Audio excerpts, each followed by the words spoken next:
Bhayandar police की बड़ी कार्रवाई, ऑनलाइन फ्रॉड गैंग का भंडाफोड़। नमस्कार, आप देख रहे हैं सतर्क पुलिस टाइम्स और प्रतिनिधि विकास वर्मा की रिपोर्ट। भायंदर पुलिस स्टेशन ने ऑनलाइन ठगी करने वाले 2 आरोपियों को गिरफ्तार कर अंतर्राज्यीय साइबर ठग गिरोह का पर्दाफाश किया।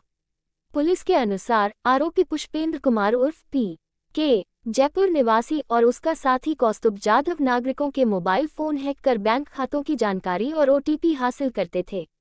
इसके बाद फ्लिपकार्ट मार्केटप्लेस से महंगे मोबाइल फोन मंगवाकर उन्हें दूसरों को बेचते थे। आरोपियों ने क्रेड, एपीके, एम परिवहन, फेकूल, एपीके, एडल चैट, एपीके जैसी फर्जी ऐप्स और लिंक भेजकर लोगों के फोन हैक किए। एक नागरिक के खाते से लगभग 4,79,989 रुपये निकालकर आईफोन, वनप्लस, सैमसंग, वीवो सहित 28 मोबाइल खरीदे गए। वरिष्ठ पुलिस निरीक्षक जितेंद्र कांबले के नेतृत्व में पुलिस कांस्टेबल सुशील पवार, राहुल काटकर, माणिकराव कतुरे सहित टीम ने तकनीकी विश्लेषण और रात भर बिछाए गए जाल के बाद नवी मुंबई के एरोली से कौस्तुभ जाधव को धर दबोचा। आगे की जांच में पुष्पेंद्र और देव यादव की संलिप्तता भी सामने आई। पुलिस ने आरोपियों से 28 मोबाइल फोन और 4 लाख रुपए नकद बरामद किए हैं। जांच police commissioner Niket Kaushik, DCP Rahul Chauhan और एसीपी ममता डिसूजा के मार्गदर्शन में हुआ। आइए जानते हैं डीसीपी राहुल चौहान ने क्या कहा। भाईंदर पोलीस स्टेशनला कॉल आला की त्यांच्याकडे एक 4 मोबाईलची डिलिव्हरी सस्पेक्टेड पर्सन घेत आहे।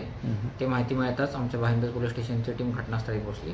त्यानंतर लगेच थोड्या वेळाने तिथे एक 8 मोबाईलची डिलिव्हरी आली होती। तेही जो सस्पेक्टेड पर्सन होता तो डिलिव्हरी घेणार होता। तर असं आम्ही लगेच 12 मोबाईल जप्त केले आणि त्याच्यामध्ये हकीकत अशी होती की एका जळगावच्या व्यक्तीने त्याच्या बँक्स अकाउंटमधून काही पैसे कट झाले होते, डिडक्ट झाले होते। ते झाल्यानंतर त्यांनी लगेच त्याच्या बँकला कॉन्टॅक्ट केला आणि बँकने फ्लिपकार्टला सांगितलं की आमचा जो कस्टमर आहे त्यांनी कोणतीही गोष्ट ऑर्डर केलेली नाही आहे, पण त्याच्या अकाउंटमधून पैसे गेलेले आहेत। तेव्हा त्यांनी फ्लिपकार्टने ती ऑर्डर थांबवली। त्यानंतर आम्ही जेव्हा चौकशी केली तेव्हा आम्हाला समजलं की जो आरोपी आम्ही पकडला होता तो दिल्लीवरून 16 मोबाईल घेऊन आला होता आणि ते 16 मोबाईल त्यांनी त्याचे 2 मित्र होते त्यांनाही आपण अटक केलेला आहे। त्यांना विकण्यासाठी दिले होते आणि ह्याच्यामध्ये यांचं एक रॅकेट ऑपरेट करत होतं आणि ह्याच्यामधून आपण टोटल 28 मोबाईल आणि 4 लाख कॅश असा जप्त केलेला आहे। आणि ह्याच्यामध्ये ह्यांची मोडस अशी होती की ते एक क्रेड.एपीके नावाची एक लिंक जे त्यांचा टार्गेटेड लोक आहेत त्यांना ते पाठवायचे। त्याच्यामुळे ते बँक्स डिटेल्स त्यांचे चोरी करायचे आणि सेम बँक्स डिटेल फ्लिपकार्टमध्ये त्यांच्या अकाउंट्समध्ये लॉग इन करून त्याच्यामध्ये वेगवेगळ्या ठिकाणी ऑर्डर करून ते डिलिव्हरी घेत असत। ओके, तर हे फ्रॉड होता का सर? येस, हा फ्रॉड आहे।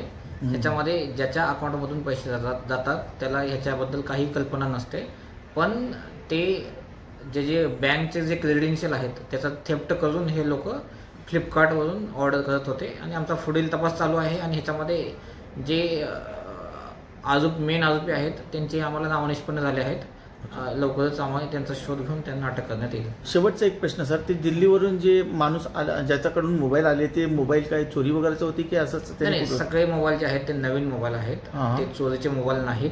त्यांनी जसं मी बोललो की बँकचे डिटेल्स चोरी करून फ्लिपकार्टच्या साईटवरून ऑर्डर करून हे मोबाईल हे केलेलं आहे, लोकांची फसवणूक केलेली आहे। सगळे मोबाईल नवीन आहेत।